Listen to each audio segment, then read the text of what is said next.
दोहौआ बेनो माने नायदो नोङो मिडियायाबो ओरै मोनसे खोथाखौ लादों मिडियायाबो बिजेपिखौ गाज्रि मोनबाय खारन एबाराव 2024 आव जुदि बिजेपिया फैयोबा गणतन्त्र थानाय नंलिया गणतन्त्र थायाबा नोंनि संबिधाना जुदि थेर बेथेर जायोबा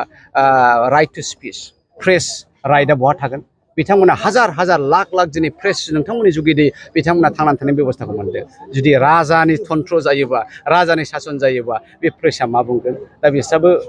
बिथांमोननि उदैयावबो जोनाय जागोन नङा होमबा दा बेखायनो इन्डिया टुडे बायदिया दिनैहाय बिजेपिखौ होनदोंबा क्वासि अट'क्रेसि बिथांमोना टाइरान बिथांमोना डेस्पटिक दा बेफोरखौ खोनायोबा प्रेस मिडियायाबो बिजेपिनि पक्ष गैया बिथांमोनाबो सिं सिं इन्डिया एलायन्सनि जानानै खामानिखौ मावबाय थादों दिनै बे बेंटलाव फैनानै जोंहा अफिस बेखेवनायनि दिनजों लोगोसे जोङो मोनसे जयनिं प्रग्राम लादों फ्राय 200नि बारा बर' आदिबासि आरो मुसलमान बिथांमोनहा आरो साफा सानै बेंगलि आरो राजबंशी गासै 200नि बारा जागोन आरो दाबो हिसाबखौ लाफिननाय जायाखै दा जोङो आवगायनिफ्राय होनबाय थाखादों जे कंग्रेसआ लासै लासै जोङो पकेट केम्पेइनखौ खालामबाय थादों जोङो गामि एरियायाव जोंनि हाबनाया गोबां जाबाय दा बे जिनिसा एबार दा बेफोराव रिजाल्ट जादों आरो लासै लासैनो जोङो गेदेर गेदेर केम्पेइन खालामनो नागिरदों मोनथाम डिस्ट्रिक्टआव जोङो मोनथाम हय राहुल गान्धी नङाबा प्रियंका गान्धी गिदिर गिदिर मानसिफ्राबो फैगोन बेनि बेबस्थायाबो जोंहा जागासिनो दंखायो दा जोङो थांबाय गोबां गामि गामि गिदिंबाय बयबो बुंदों एबाराव कंग्रेसनो होनाय जासिगोन होननानै दा निस्सय दिनैनि बे दोहौआबो बेनिनो फिथाइ बिटिसि हिसाबै नोंथांमोननि हेंथा दोलोफ्रा बिथांमोनखौ गावसोरखौ देरहागोन होननानै आसा खालामबाय थादों बिथांमोनालाय बे खोथाखौ 2014आवबो बुंदों 2019आवबो बुंदों बिपिएफआव देरहादों 2014आव इउपिपिएलआबो देरहादों 2014आव 2019आवबो बिपिएफ देरहादों 2000 इउपिपिएलआबो देरहादों खिन्थु माबा दिल्लीयावसो थांदों नब कुमार सरनिया थांदों दा बेफोरबायदि खोथाखौ बिस्रा गोबां आबां जाबां आगयावबो बुंदों एबारबो बुंगोन बे गोदान नङा दा बेखायनो रायजो राजाफ्रा बेफोरखौ फोथायना लाब गैया बिपिएफआ देरहायोब्लाबो उदालगुरियावनो देरहाथों दे आरो क'क्राझारावबो देरहाथों बे सानै मानसिया दिल्लीयाव थांनानै सरकार दागोन नामा आरो दिल्लीयाव जुदि सरकार दानो हायाबा मा आसनिखौ होफैगोन बिपिएफआ मबे आसनिखौ 8000 होगोन प्रटेक्ट माहर बिपिएफआव फैयासै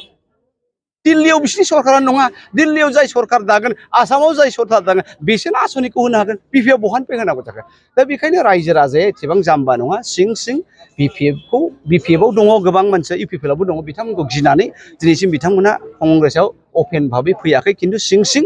भटखौ कंग्रेसनो होगोन एखेबारे क्लियार मेसेज नोंथां दहाय मोनसे खोथा बुंनाय खोनादों जोङो बिजेपि माने इउपिपिएल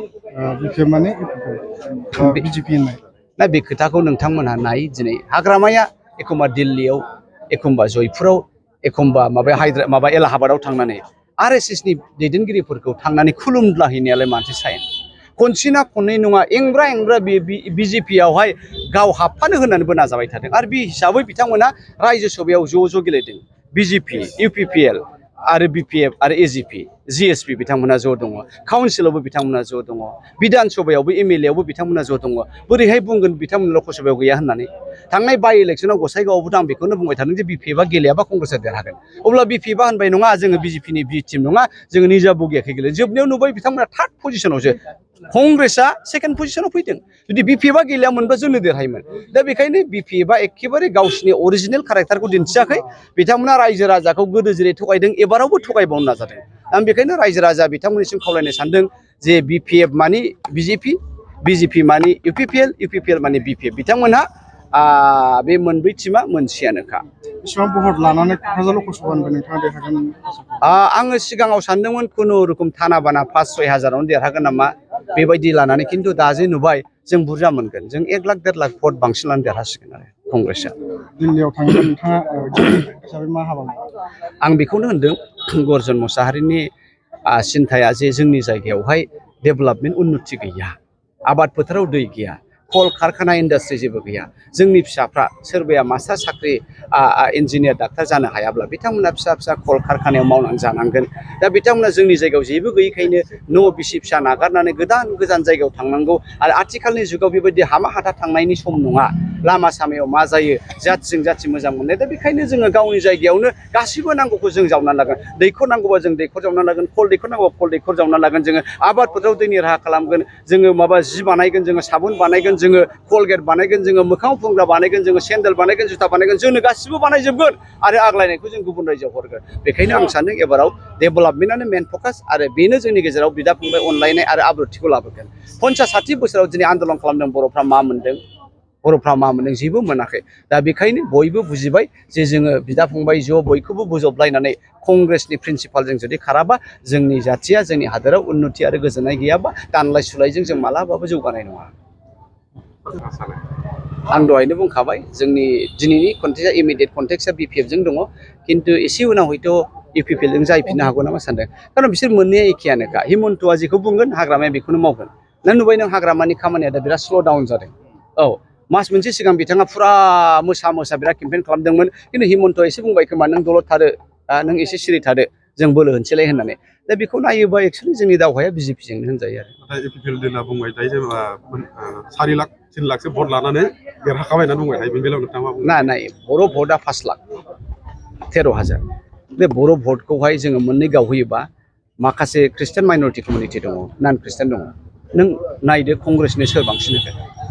दा बे हिसाबै जोङो बर'नि भटखौ 1.5 लाखनि बारा मोनगोन माइनरिटि मुस्लिम दङ 3 लाख 21,000 दा बावहाय जोङो 2 लाखनि एसेबो खम मोना